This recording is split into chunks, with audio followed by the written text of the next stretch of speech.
जो स्त्रियां अपने पति को पुरुषों को धोखा देकर के दूसरे पुरुषों के पास भागती हैं, तो मां लक्ष्मी रुक्मणी मां से ऐसी स्त्रियों के बारे में क्या कह रही हैं, यह प्रमाण एक बार आप स्वयं ही देख लीजिए।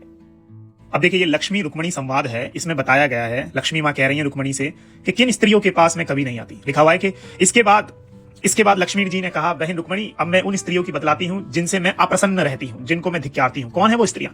जो स्त्री सदा अपने पति के विरुद्ध काम करती है, पति को तरह तरह सताती है, उसे कड़वे वचन सुनाती है, ऐसी स्त्रियों पर मैं बहुत नाराज होती हूं। मैं उन्हें कभी उनका मुंह भी नहीं देखती हूं। अगली लाइन आपको चकित करेगी दोस्तों।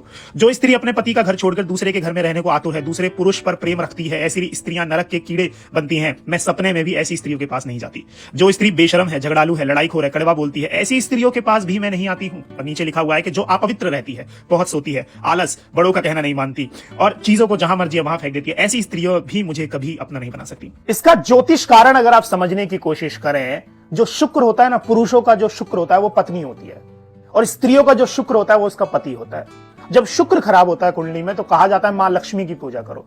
और आपका जो शुक्र है वो आपका पति है, परंतु आप दूसरे पतियों के पास भाग रही हैं, तो कहीं ना कहीं आपका शुक्र खराब हो गया। मां लक्ष्मी की कृपा तो चली गई, और फिर भी पैसा आ रहा है, तो ये आपके प्रारब्ध के कर्म रहे होंगे, और यही पुरुषों पे लागू होता है। जब तक आप गैर ताल्लुकात संबंध नहीं छोड़ेंगे, मां लक्ष्मी की कृपा आपके ऊपर नहीं होगी। आप गरीब ही रहेंगे, आप दुखी ही रहेंगे। अगर थोड़े से सुखी हैं भी, तो थोड़ा इंतजार कर लीजिए, प्रारब्ध के कर्म जैसे खत्म होंगे आप फिर परेशान होते चले जाएंगे, क्योंकि आप मां लक्ष्मी का अनादर कर रहे हैं शुक्र को खराब करके।